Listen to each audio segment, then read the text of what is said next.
Yeah, my name is Sergio Moutela. I own Melovino Meadery in Vauxhall, New Jersey. Mead making is very much like cooking because you could adjust things along the way. If it doesn't come out how you planned, you can always change it into something else.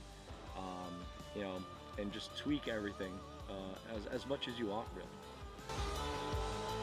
Using new ingredients or using familiar ingredients in different combinations or unique ways. That's really what we do and like doing the most.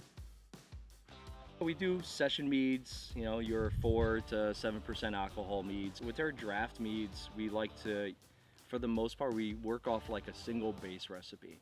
And that gives us a blank canvas, on which to paint on.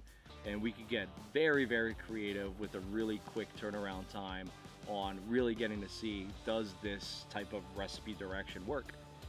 So we can take that one base recipe and build other flavors on top of it. We could adjust the sweetness to exactly where we want for that recipe to be. All in all, it's just way quicker to kind of see and get experimental batches going. Now, if something really comes out great on the small batch side of things, now we know, hey, that's a real popular one. Everybody loves it. Let's scale that up, and now we could take that into more of a shelf-stable canned product with its own unique can design, and get that on as many shelves as we can.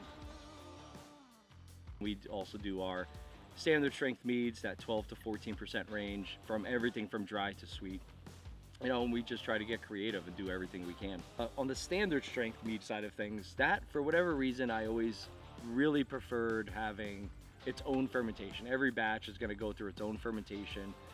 There's just something about a standard mead for me that I enjoy that process a lot more. It's a lot more refined instead of like fresh, bright, fresh fruit flavor. If we're using fruits, we get that more fruit wine character to that product as well.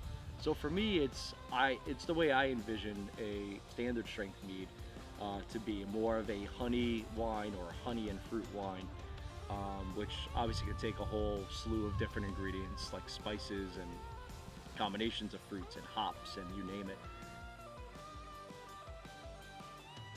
Melly water is a new non-alcoholic honey beverage, so it's sparkling, lightly sweetened honey water that we can up. Super refreshing. Everybody that tastes it absolutely falls in love with it. It's all just literally honey and water mixed at room temperature and just properly filtered. So you're really getting the taste, the pure raw honey flavor and aroma, that everything that it has to offer is still 100% intact. And the funny story is we decided to carbonate it, so we called it a honey soda, and nobody ordered it off of the menu. Not one person. Then we just changed the name to sparkling honey water, and everybody ordered it off of the menu. It was just that marketing angle. I guess soda is like the new 4-letter word, I guess. Honey selection makes a big difference in the final product, whether it's a draft mead or a standard strength mead for sure. I've always been a huge fan of actually using multiple honey varietals. So, I mean, honey is the primary, the most important ingredient in mead, obviously.